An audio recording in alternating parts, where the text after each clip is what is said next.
Pad 39B, Space Shuttle Challenger was the first to leave its embrace in more than a decade. It blasted off in a blaze of fire amid the ice on the pad. A scant minute later, gone in all a consuming ball of fire. All that was challenging, all the technology and hopes, and 7 people riding on the top of 500,000 gallons of rocket kick. 6 astronauts and a teacher who was us all, gone forever in a matter of seconds. Hours later, national mourning and a national eulogy from the president. For the manner in which they lived their lives. We will never forget them, nor the last time we saw them this morning, as they prepared for their journey and waved goodbye and slipped the surly bonds of earth to touch the face of God. This is a CBS News special report. Disaster in space. Reporting from CBS News headquarters in New York, here is Dan Rather. It was there for all to see. Open, above board, almost routine. Another space shuttle launch. So many saw it happen. So little is still known tonight about why it happened.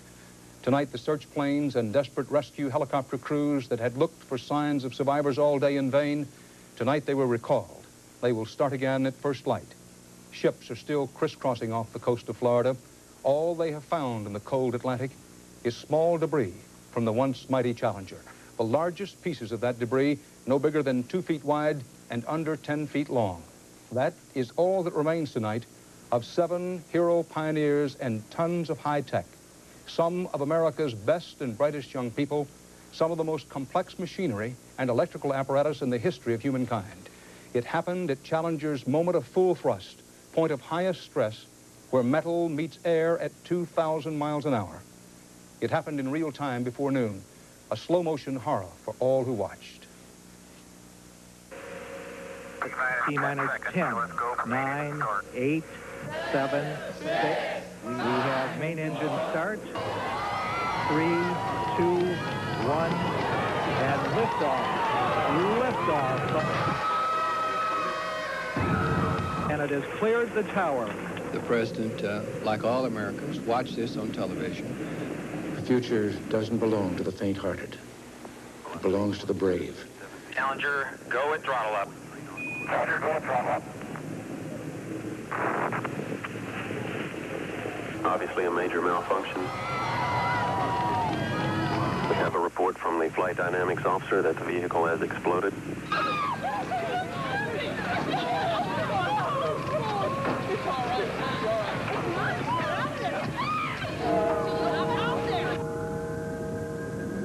They had a hunger to explore the universe and discover its truths.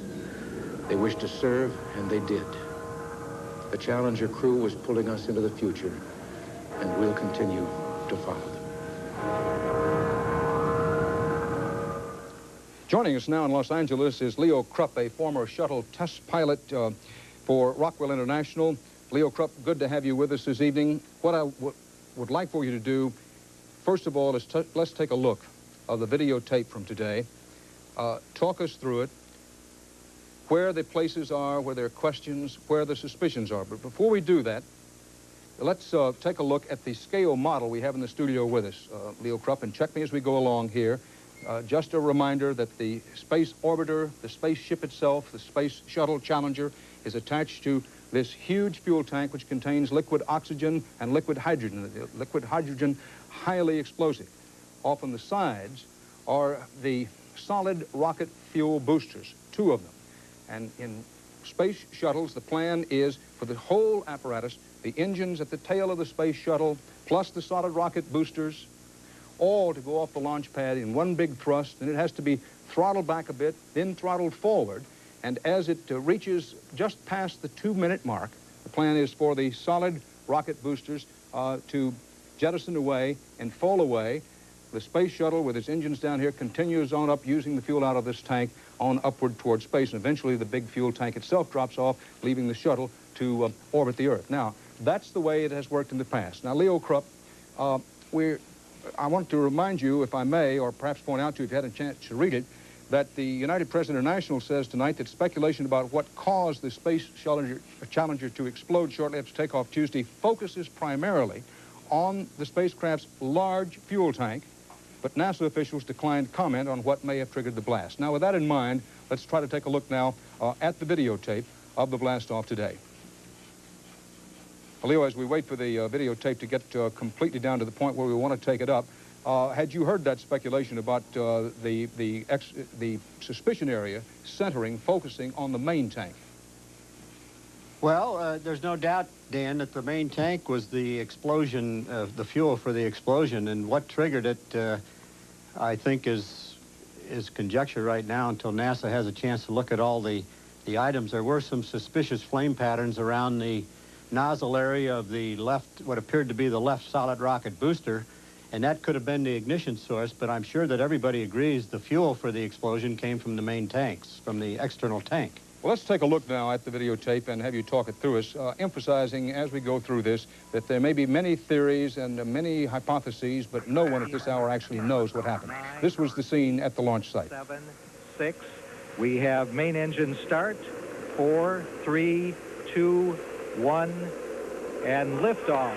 Liftoff of the everything in the launch looked perfectly normal up to the point when he was going through max dynamic pressure, and this camera angle will be looking up the stern or up the tailpipe of the vehicle as it gets up, so you can't really see too much. But just as he goes through the max dynamic pressure region where he throttles his engines back, the three main engines back to 65%, and then he throttles them back up to 104 after he's through this area, the camera will switch from the stern view to a side view.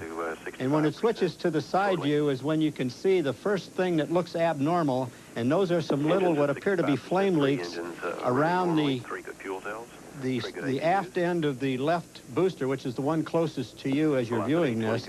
Now, we're just about to see that, I think, Leo Krupp, in a few seconds. Okay, as we switch to the side view, just watch toward the aft end of the solid rocket booster, and you'll see some little flame patterns come out, and those appear to be the ignition source. There you can see them, and there's no doubt the fuel for the explosion came from the external tank. But the question is what caused it, and NASA, I'm sure, will have an answer for this after they recover all the debris and look at all the data. Now, Leo Krupp, let's do as we have done during the day, take a closer look at the critical moments just before and during the explosion in slow motion. This is the side view that you mentioned. Okay, you can see the little flame leaks coming back there now, just forward of the nozzle. And you'll see one that jumps up forward and impinges up on the belly of the vehicle up near where the umbilical from the external tank right there, and that provided the ignition source which resulted in the catastrophic explosion. Leo Krupp, former shuttle test pilot for Rockwell International.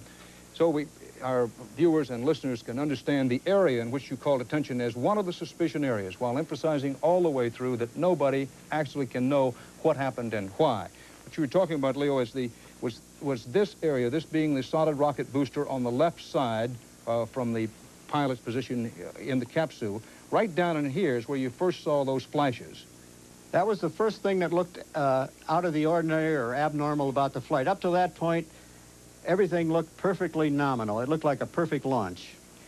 And then, very quickly, there was a brighter flame a little further up on what appeared to be the area of the main fuel tank, that is the liquid fuel tank, liquid oxygen and liquid hydrogen, and then very quickly the massive fireball explosion. That's right, and it appeared that this happened so rapidly that the crew did not have any time to react. There is a provision for the crew to do a fast separation. If they know something is amiss in a solid rocket booster or the tank, they can do what we call a fast separation, and they can separate the shuttle from that package. But this occurred so rapidly that it appeared that the crew did not have any time to react at all to the pending disaster. Leo, on our model, what you're talking about, there is a provision where if the commander and pilot have an indication in time, if they can quickly separate just the space orbiter itself away from all the fuel, but there's no indication anywhere at any time today that they had even a second or two to do that. No indication at all. The other thing we want to mention is the large fuel tank, the one that United Press International says is the focus of the investigation as it begins as to where the explosion may have started. That massive external fuel tank is manufactured by Martin Marietta Aerospace in Louisiana. It contained 500,000 gallons of highly explosive fuel. The fuel is the most explosive element in the whole system, but we emphasize that nobody at Martin Marietta Aerospace or with NASA is saying that the explosion actually began in this tank. They simply do not know. Thank you very much, Leo Krupp in Los Angeles. We want to go now to Houston, where our old friend, astronaut Alan Bean, former astronaut and present artist and painter Alan Bean, who flew on both the Apollo and Skylab missions. It's tough, I know, but Alan Bean, what runs through your mind as you watch the launch, having been there yourself? And if I may, I'm particularly interested in, based on your experience, what was happening to the crew members minute by minute from the seconds before launch right on through this disaster. Well, Dan, from the time you get in up till about 15 minutes, you've got a fairly leisurely pace, and so you're thinking about the launch and you're thinking about how the mission's going to go. When it gets to be about 15 minutes to launch, things start to pick up speed, and you begin to just concentrate on your gauge readings, what the ground's telling you, and getting ready for the launch. At launch time, when the main engines ignite, you're watching the instruments. You're not thinking about anything except, what is it that I'm seeing? Is this right? And if it isn't right, what do I do? And that kind of mental attitude continues all the way through launch. So I feel fairly certain that the crew members, all during the first minute or minute and a half of launch, were looking at their gauges, listening to Houston, and thinking, it's going well, everything's going good, everything's going just like we hoped it would go. And my feeling personally is that is what they thought all the time. Now, this happened with such suddenness, Alan Bean, and there was no indication, no one heard any indication, no one saw any indication that the spacecraft was in any difficulty whatsoever. Things happened so quickly in there. We're talking about seconds, and in some cases nanoseconds. Speculation pure and simple, but would the commander and the pilot have had a gauge indication that something was wrong? One of the things that you do when you design spaceships, of course, is you try to design them so they never fail, and that doesn't work. So if that doesn't work, then you say, what parts could possibly fail? Maybe a computer. Okay, we'll put 5 of them on board. How about the external tank? Well, we can't put 5 of those on board. They're too big. We better build the one we have and make sure it works. Don't bother putting a lot of instrumentation on there, because if something does go wrong, there's nothing you can do anyway. So I feel that if it was a failure of the external tank or the solid rocket booster up in the middle of it somewhere, like Leo was talking about, that there's no instrumentation there that the crew can readily get an indication that something's going wrong. So from their point of view, from their perspective, everything looks good. There were no ejection seats in this space shuttle. There were in some of the very earliest of the space shuttle flights. There were ejection seats in the crew area, but none in this one today. No, Dan, and my personal feeling as a result of what I just said is, even if this had been the first flight of the space shuttle, where John Young and Bob Crippen with ejection seats, that this kind of failure happened so fast and apparently with no warning, that they wouldn't have been able to use them. This kind of catastrophe is not what the seats are designed for. This is a catastrophe that just cannot be allowed to happen. In this case, of course, it did, and the engineers are going to have to go back and take a look, because this there is no crew member recourse for this kind of failure. Inside the cockpit of the space capsule, is there flame-resistant, flame-retardant material in there? There is, but there's nothing that could absorb the energy that is in either the solid rocket boosters. Looks like neither of them came apart, because we could see them after the explosion, but there's certainly nothing in there that could absorb the force of an explosion of the hydrogen and oxygen that's in the tank. Nor, I might add, when this occurs, the shuttle would be put at a strange attitude relative to the air. It's going 2,000 miles an hour, as you pointed out, maximum airflow, maximum airspeed. the shuttle would come apart. It just can't be built for those kinds of forces. This kind of failure cannot be allowed to occur when you design a spaceship. It's that simple. And there's every indication today that it exploded in that great fireball almost instantly. Alan Beam, yes. Thank you very much for being with us this evening. The 7-member crew of Space Shuttle Challenger was varied from different backgrounds with different training. But as Bruce Hall reports, what these heroes shared was the pursuit of excellence. And then it was going to be Krista McAuliffe's flight. The 37-year-old Concord, New Hampshire schoolteacher, married, mother of 2, had captured the attention of the nation. She was going to be the first private citizen, not connected in any way to the space program, to be given a ride on the shuttle. She was picked from more than 11,000 teacher applicants and was fiercely proud of representing her profession. I feel a great responsibility and excitement this year that I'm representing my profession. Shuttle Commander Francis Dick Scobie was happy to be part of the teacher mission. His wife is a prominent educator, and he believed the space program needed the involvement of teachers and children. He was a space veteran who had flown aboard the Challenger in April 1984, and before leaving, he told friends that the future of mankind depended on flights like this to outer space. We have to expand into outer space to keep our hands on the resources we need to make the human race survive. So I think it's our survival eventually. The pilot was 40-year-old Mike Smith, a Navy commander and veteran of Vietnam. It was his first flight, and safety was his primary concern. My primary interest is to make sure that we get up and back safely. 36-year-old Judy Resnick was the second American woman to go in space, flying aboard the Challenger in August '84. She was a classical pianist and had a PhD in electrical engineering. A research scientist, she was the only one aboard who was single. Ellison Onizuka and Ron McNair had gone through special training so they could take a walk in space to fix any emergencies that might occur aboard the shuttle. It was Onizuka's second flight.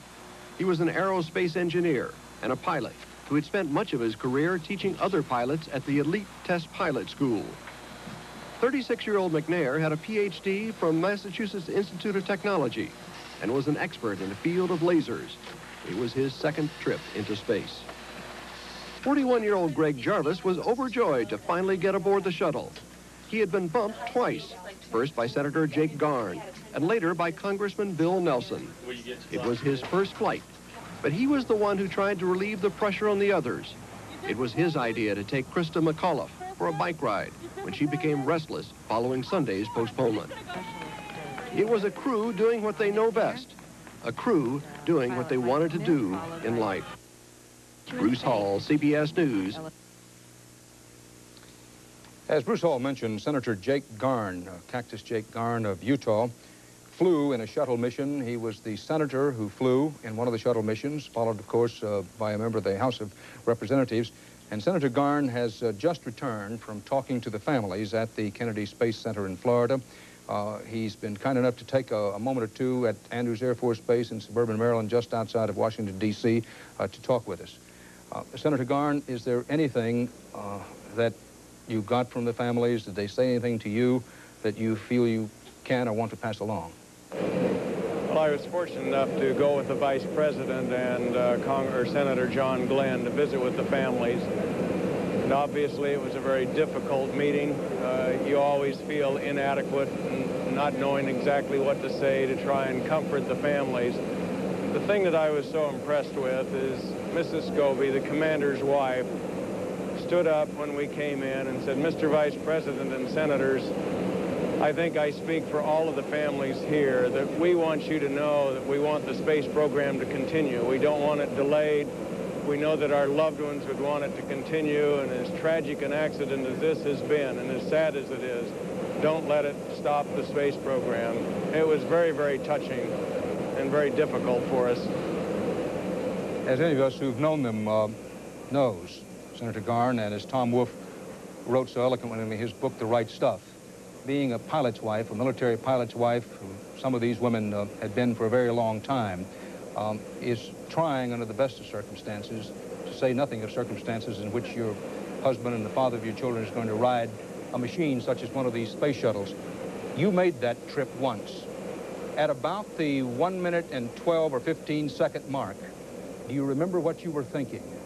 on your flight? Well, during that period of time, the solid rocket boosters burned for 2 minutes, and it's very rough and it's very noisy. And so you thinking how exciting it is, how wonderful it is, within a few more minutes, about another 6 minutes, you're going to be in orbit and be able to look back at the Earth. And when the 2 minutes are over, it dramatically smooths down. So you're relieved to get rid of the solid rocket boosters. They were about halfway to that point. I'm sure they were extremely excited, ecstatic about getting into space after being delayed a couple of days. I'm sure they were very happy and very excited at that point and thinking about what a wonderful, fantastic experience it would be in just a few minutes to be orbiting the Earth. Senator Garn, do you remember what you saw and what you heard at that moment? Were you praying? Did you have your eyes open or closed? What did you see and feel and hear? Well, at that moment, again, you're halfway through the solid rocket booster burn. As I remember, Charlie Walker, who was sitting next to me in the mid-deck, were clapping and shaking hands because we came within only 55 seconds of being canceled. And that was all we had left in our flight window for that morning. So we were cheering and clapping and shaking hands about that point into the flight. Senator Garn, thank you very much for being with us this evening. I trust that you passed along, you and Vice President Bush, the respect, honor, and sympathy of the nation to those families. Thank you for being with us. Thank you. We did. The stunned shock in the hometown of teacher Krista McAuliffe. The equally solemn and sad reaction in the Houston suburb where so many NASA astronauts and employees live, Clear Lake City, Texas, near the Johnson Space Center. Martha Teichner is there. The town where astronauts live and work closed ranks. There was no information, just this sign, turn on your lights and pray for our astronauts. People did. An armed guard stood outside Mission Commander Dick Scobie's house tonight. The Johnson Space Center, where reporters are usually dished out data by the pound, got nothing. There were no news releases, no interviews. Nobody connected with the space shuttle was allowed to talk. A stunning, staggering silence was NASA's response to the tragedy that was inevitable someday. From those terrible minutes just after the launch, as the technicians who worked with the crew helped them in and out of their simulators, called them by their first names, realized what had happened. There was a compulsion to be near a television, to see the explosion replayed over and over. Tourists stood near NASA workers, their faces full of their feelings. 7 people snuffed, and the only thing good you can say about it is that they didn't feel it. But when you saw it, it totally was engulfed. My God, what a sight. One by one, the flags up and down NASA Road 1 were lowered to half-mast, and people stared at them, disbelieving. The walls at PT's restaurant are covered with pictures of astronauts, including 3 members of the Shuttle Challenger's dead crew. No astronauts came in tonight for dinner or happy hour. It just doesn't seem possible that they never come in here again. So far, mourning has been an individual matter. Here, where astronauts live and work, it is everybody's tragedy. Martha Teichner, CBS News, Clear Lake City, Texas. This horrible tragedy, this moment so vividly burned in our minds, it is one of those events that many of us are likely never to forget. Even now, many hours after we first saw that horrific ball of flame, it is hard to believe it happened at all. Bernard Goldberg looks at America's reaction to the deaths of 7 of our own. T-minus 15 seconds. In the American mind, it had become routine, all those successful launches. In reality, of course, it never was routine, not for all the Americans who would watch close up, and certainly not for the people who would ride the shuttle into space. No, it never was routine, and at 11:39 Eastern Standard Time this morning, the proof exploded before our eyes. You just can't believe that something like that has happened initially, and then when it sinks in, you know, it's just like, you know, losing a member of your family. Today, our shock turns to sadness. We salute those who risked and gave their lives to serve our country at the last great frontier. And in the small towns around the Cape, this American tragedy was a community tragedy as well. This community has been a part of the Space Center and its progress. We've shared the joys. Certainly today, we've shared a great tragedy. I was a school teacher myself for 31.5 years, and I taught the age that she left, and it really touched my heart. I have grandchildren the same age. I was at first shocked because I didn't know what had happened and thought it was a dream that you'd wake up out of. They were pioneers with high hopes and old-fashioned courage. They made it look like fun. So, in the American mind, it was becoming routine.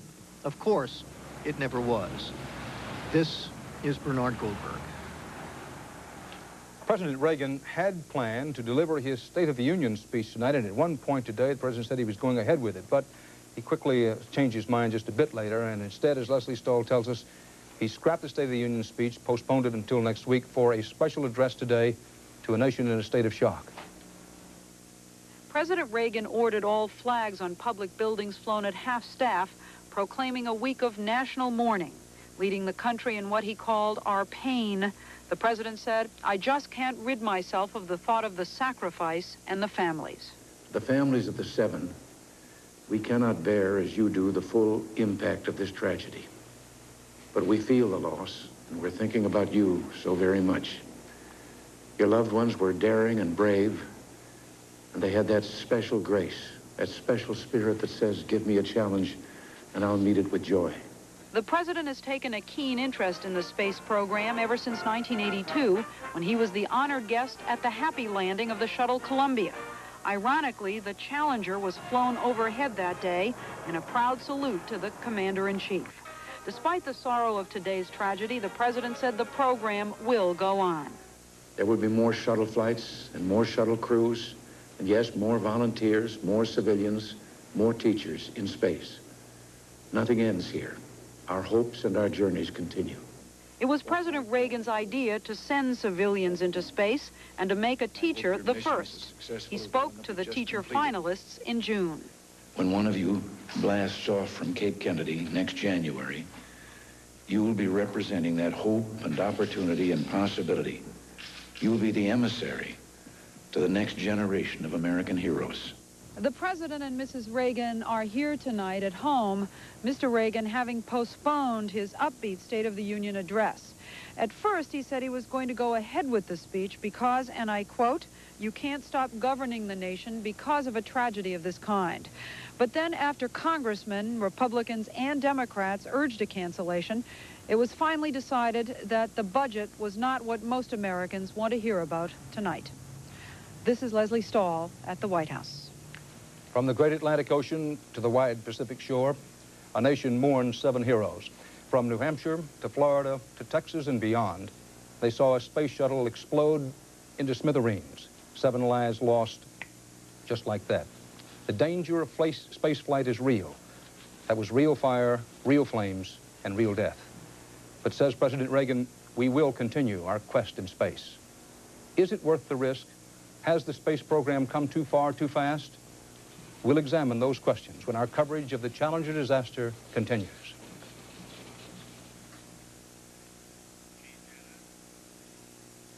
This is CBS.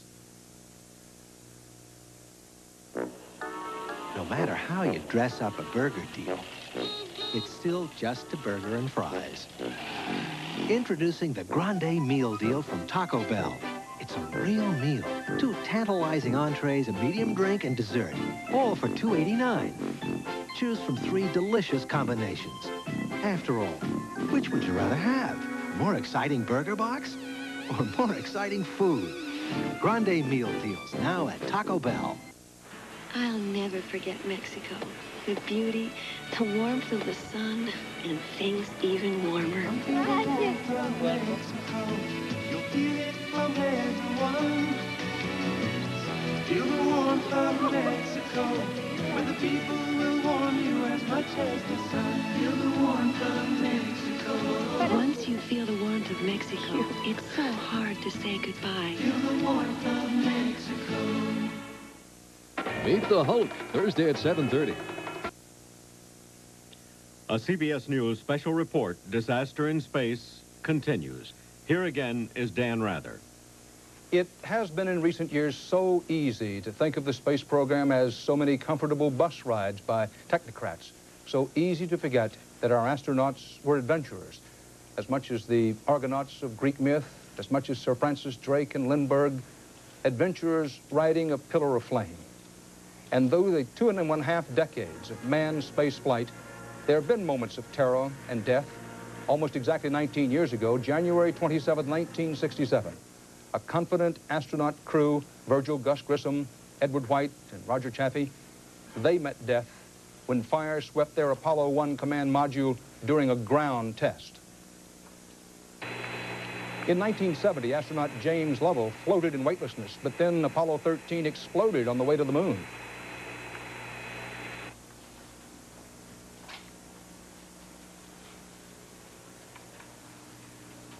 Okay, Houston, we've had a problem here. We've had a main B bus underboat. We had a main B bus underboat. An oxygen tank had been mishandled during manufacturing. Apollo 13 finally returned safely to Earth. The dangers of space travel apply to all. The Soviet Union, the only other nation to send manned vehicles into space, has reported the deaths of at least 4 cosmonauts. On October 12, 1964, a Soviet cosmonaut completed a successful 24-hour space odyssey, but in 1967, he would become the first person to die during a space flight when his Soyuz 1 crashed after re-entry. With us tonight in Colorado Springs, Colorado, is an authority on the Soviet space program. He is Nicholas Johnson, advisory scientist for Teledyne Brown Engineering. Good evening, and thank you very much for being with us. The Soviet Union, at last report, had reported today's American space disaster in one line. Does this put them ahead? Can it put them ahead? No, it doesn't put them ahead.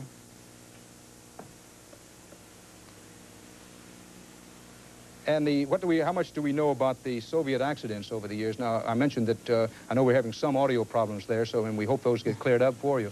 That the Soviets have reported the deaths of 4 cosmonauts, but you and others have written that there's some reason to believe that they've had more accidents than they've been willing to make public.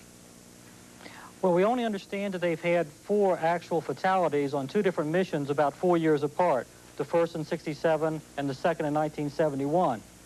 But at 4-year intervals, there have been 3 other near-fatal accidents, the last occurring in September 1983, when 2 cosmonauts almost suffered an identical fate to what happened today.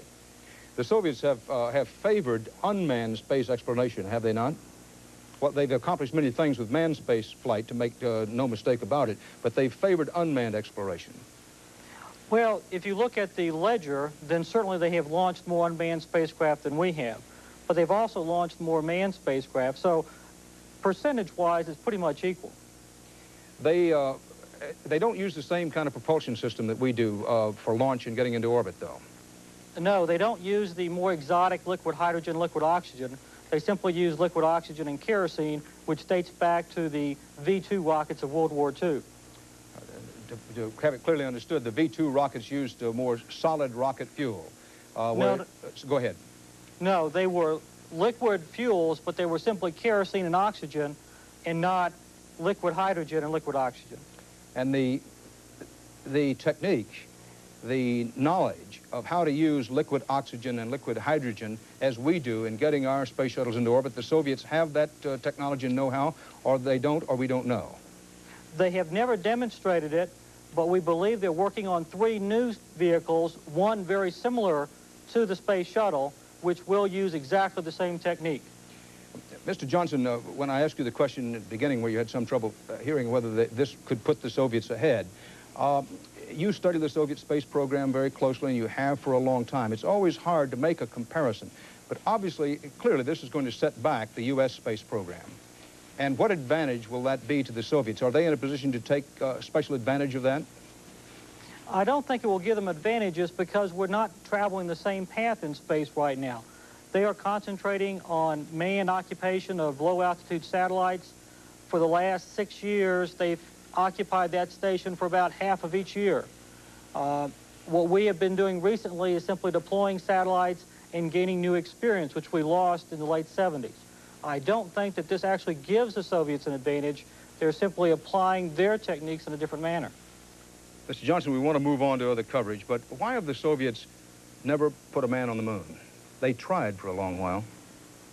Well, I think what happened, they were running very close behind us in 1968. And when we were successful with Apollo 8 around the moon in December of that year, then their program, which was a little bit farther behind, simply got canceled because they could not catch up quickly enough. Thank you very much, Nicholas Johnson, Advisory Scientist for Teledyne Brown Engineering. The Space Shuttle, a truck, a kind of flying workhorse, reusable and lately used for the first few times as part of the U.S. military space program.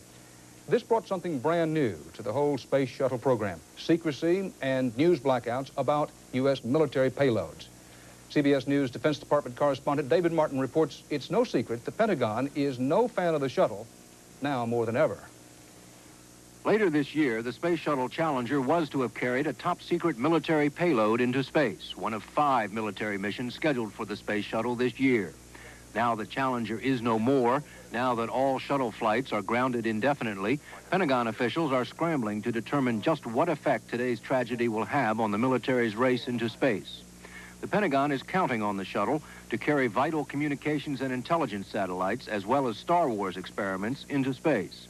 By the 1990s, officials foresee a need for 24 military space launches a year, more if a Star Wars defense against Soviet missiles is actually deployed.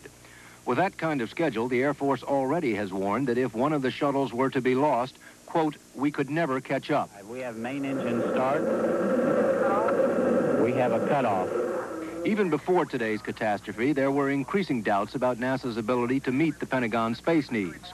So the Air Force is hedging its bets by building new rockets to back up the shuttle.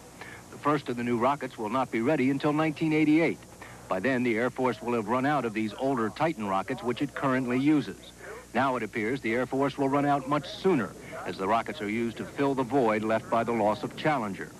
Officials say some of the damage to the military space program can be limited by the fact that the Pentagon has the power to bump scientific and commercial payloads from the shuttle.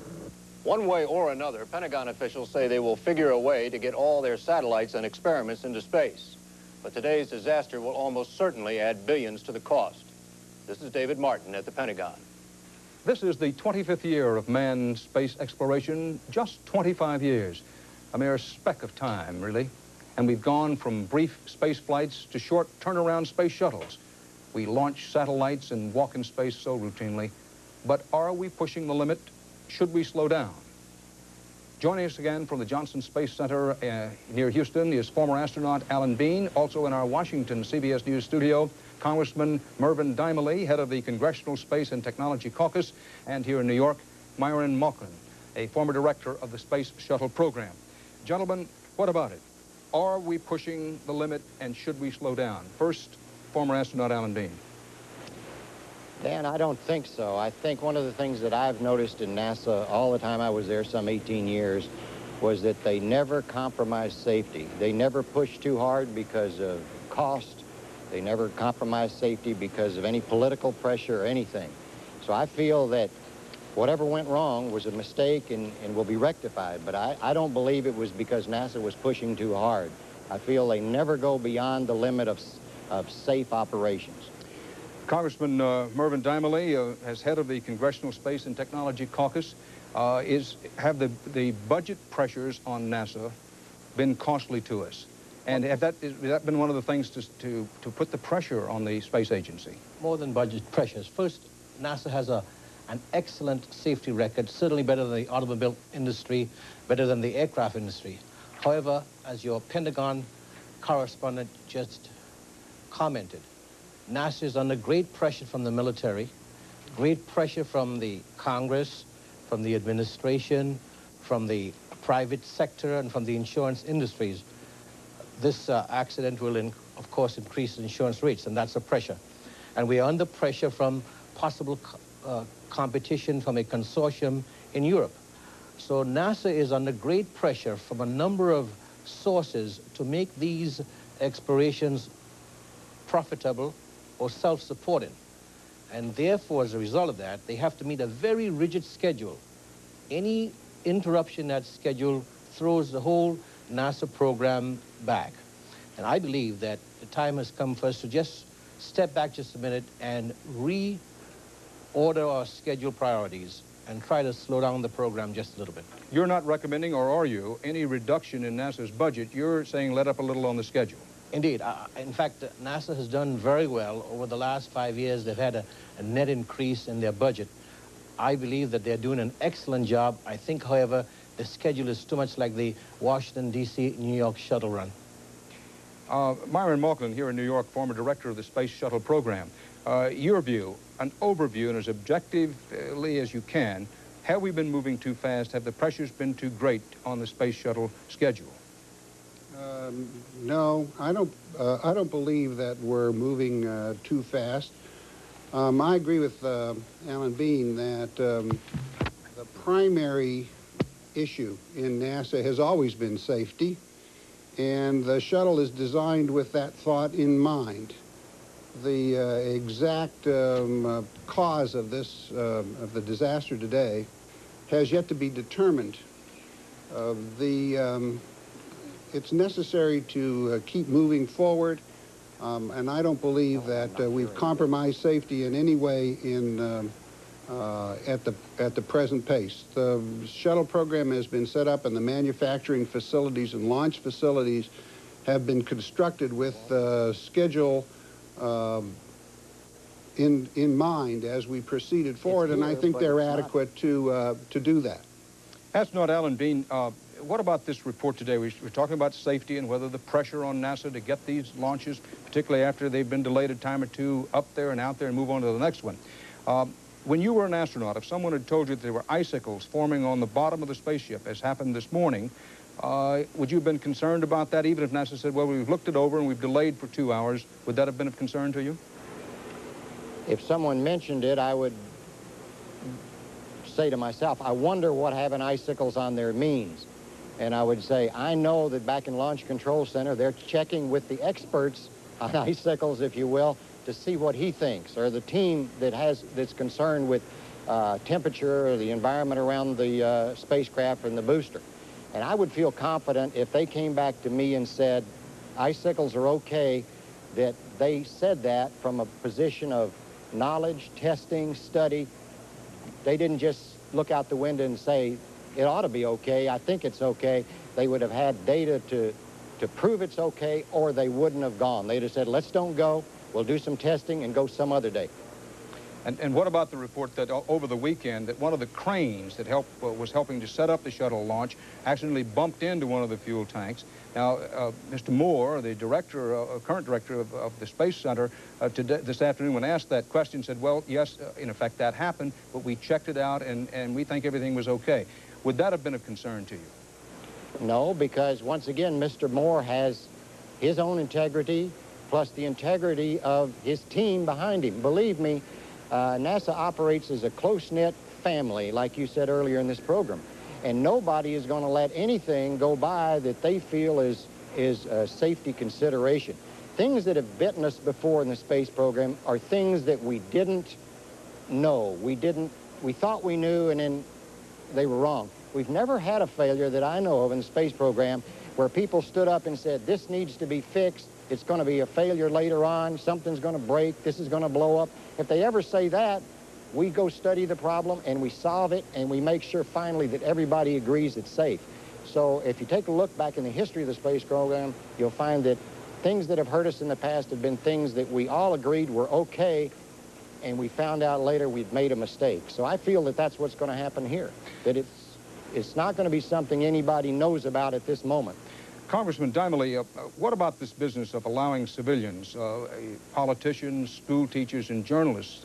School teacher Krista McAuliffe, we all admire, we all thrilled with her when she was chosen. But as we step back and look at it, has that been premature, as former astronaut Frank Borman suggested at one time today? Well, I think it was perfectly proper to have a school teacher on, because what we are attempting to do is to explore space and to bring this message back to our classrooms. The whole question of whether politicians ought to go reminds me very much of the media hype we witnessed for the Super Bowl. I don't think it is necessary for politicians to go up. I think scientists, of course, should go up, and a teacher, in fact, is a scientist in his or her classroom. So I think that's a proper role for a teacher. Former director of the Space Shuttle program, Mr. Malkin, we earlier quoted a United Press International report saying that speculation, clearly underline that word, speculation in the early investigation is focusing on the spacecraft's large fuel tank, that massive external fuel tank that's manufactured by Martin Marietta Aerospace in Louisiana. Do you have any information on your own that would indicate that's true? And whether you do or not, what checks are made on these contractors for quality control? I would say that there's no question that the source of the major amount of energy that contributed to the explosion came from the external tank. But you can't, I would be very hesitant to indict that element at this time. There's a lot of material to be gone over before we can decide that that is the case. The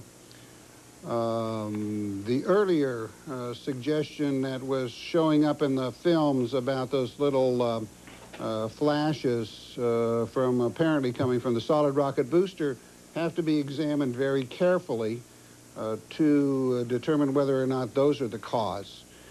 As to the quality, the control that goes into making the external tank, that's a welded aluminum structure.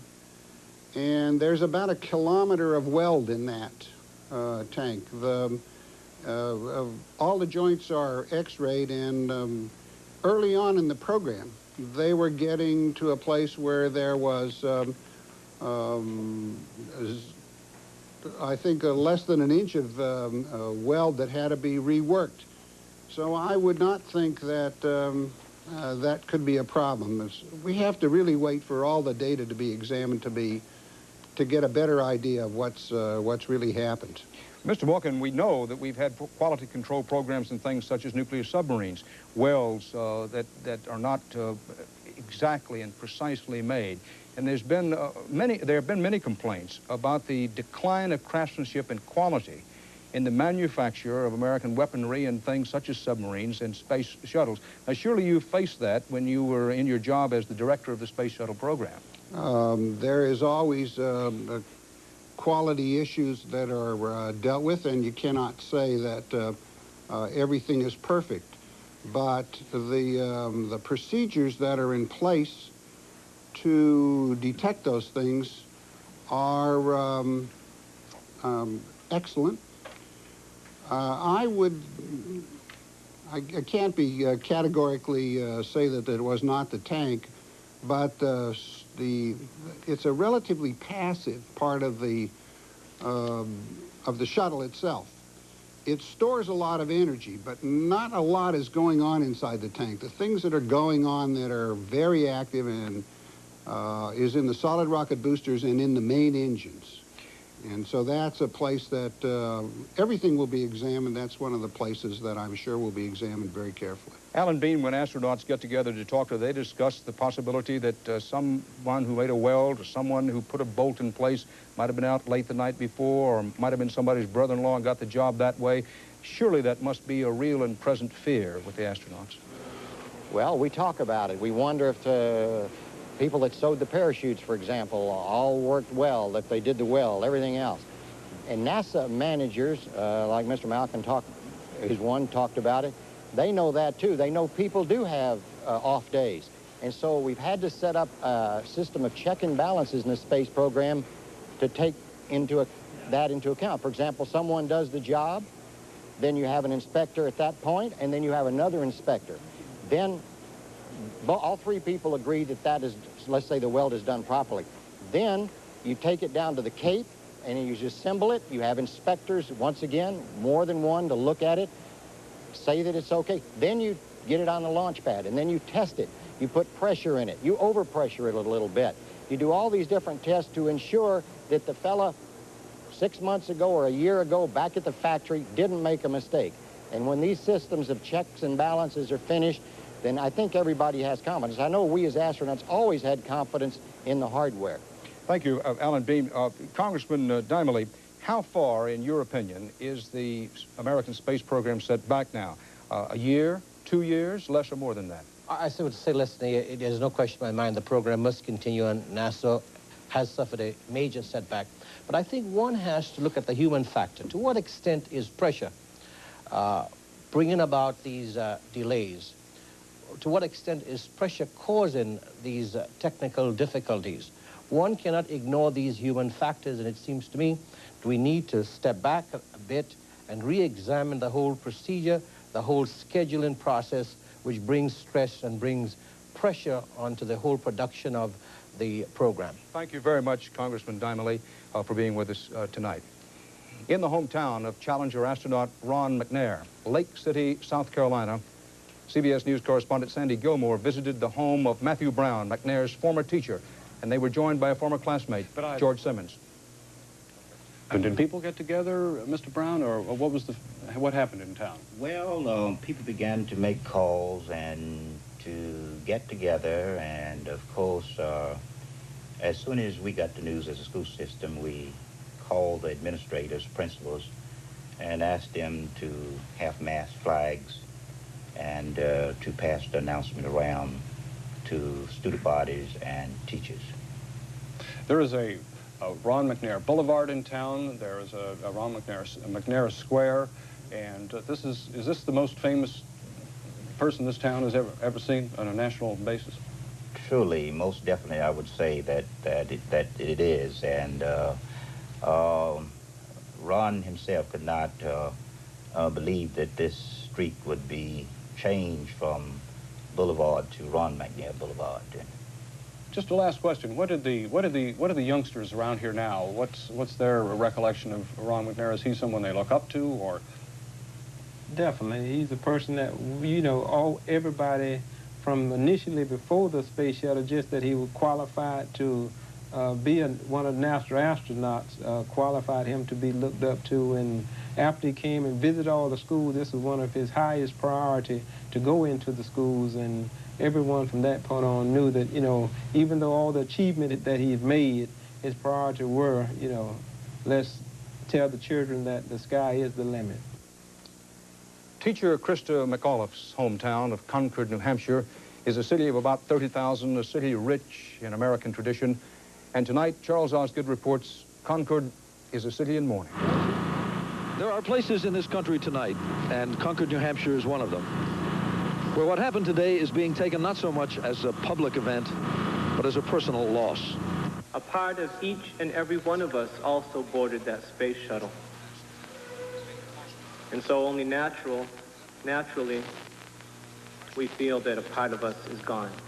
My soul is longing for your peace.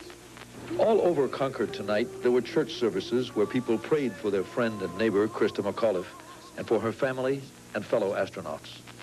And we, not understanding, are inconsolable.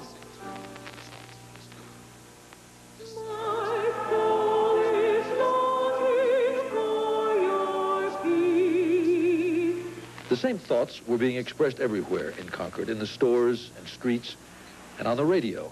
This one thing was on everyone's mind. Many of us were watching as the craft exploded. Along with the sense of loss, however, is the feeling that this teacher, this warm, compassionate woman, has taught us something, even in death. And others will dare to do more and to take her place because of the example of Krista and those who perished with her today.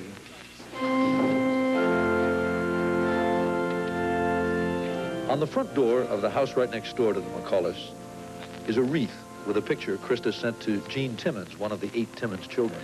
On the picture, Krista wrote a little note to Jean, and this is what she said. She said, "May your future be limited only by your dreams." Charles Osgood, CBS News.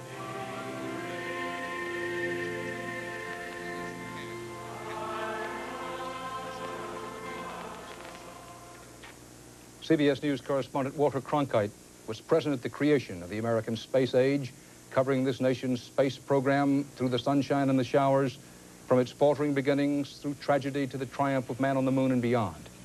He filed this reflection on today's catastrophe from Santiago, Chile. Even in our moment of such deep grief, We must look ahead to the future, for such is the nature of life. There will be, of course, long investigations and examinations of what happened today at Cape Canaveral. The argument will be buttressed for those who have been opposed to manned space flight all along. They'll now add the question of safety to their arguments. And NASA, of course, their engineers will have to look very carefully at what happened today to make sure that it doesn't happen again. Those of us who have watched the development of our space program from the very beginning, long before man first essayed a trip into space, we saw a lot of rockets blow up on the pad, soar into space, and then be destroyed. And I think in the backs of our minds always was locked the fear that someday all that volatile fuel would get loose when man was aboard, as indeed happened today. But America's pride in what it has accomplished in space in more than a quarter of a century of safe manned flight should not be diminished by today's terrible tragedy. We have come a long way in space, and there's still so much to be done out there. There are scientific, industrial, medical bounties to be reaped in space. To diminish what we have done in the past would be to dishonor those who lost their lives in that program on Challenger today. This is Walter Cronkite, CBS News, Santiago, Chile. A CBS News program reminder, we'd like to remind you that the CBS Morning News will continue our coverage live tomorrow morning from Cape Canaveral, Florida, with Forrest Sawyer and Maria Shriver. Why do they do it? What did they die for? Francis Scobie, spacecraft commander, veteran of a previous Challenger flight. Scobie talked about it in 1984. You have to risk something to gain something, and the risk and the gain are worth it to me. I thoroughly enjoy doing what I'm doing, and if you allow risks to keep you from doing the things in life that pleasure you and make you what you are and make you feel better about yourself, I think you're shortchanging yourself. Do you think we'd ever accomplish anything without taking some sort of risk? No. You might as well just go in the bedroom, close the door, and turn out the lights. They were 10 miles high when they died today, just like the old days of test pilots of the right stuff, showing their stuff. But it was not like the old days of out on the edge, seat of the pants flying with flyers all cut from the same cloth. These were Americans from all walks, from all backgrounds. Fighter pilots with war records, payload specialists with degrees, men, women, a teacher of children, a mother. They were Christian, they were Jewish, they were humankind up there going for us, going for the brass ring, for the thrill, for the knowledge, for the future. In a paraphrase of the poet James Dickey's work, put them high on the list of men and women who counted. These searchers and seekers, these astronauts and teachers who died today in what became the spaceship disaster. They died in the blue and silver furnaces of their spacesuits. Think about them, who they were, and the way they were. Dreamers, explorers, adventurers forcing themselves past the point of danger and deep fatigue to expand our understanding of what is up there and out there. They may never have known the nature of the trouble that killed them. For them, no more cries of, wow, what a view, no more jokes with mission control, no more thumbs up for cheering crowds, no more phone calls from the president. They will not see their parents and their wives or husbands and the children meeting them. Gone with the rush of the engines and the exploding sky. Gone, but theirs were lives that mattered. This has been a CBS News special report. Disaster in space. This is CBS.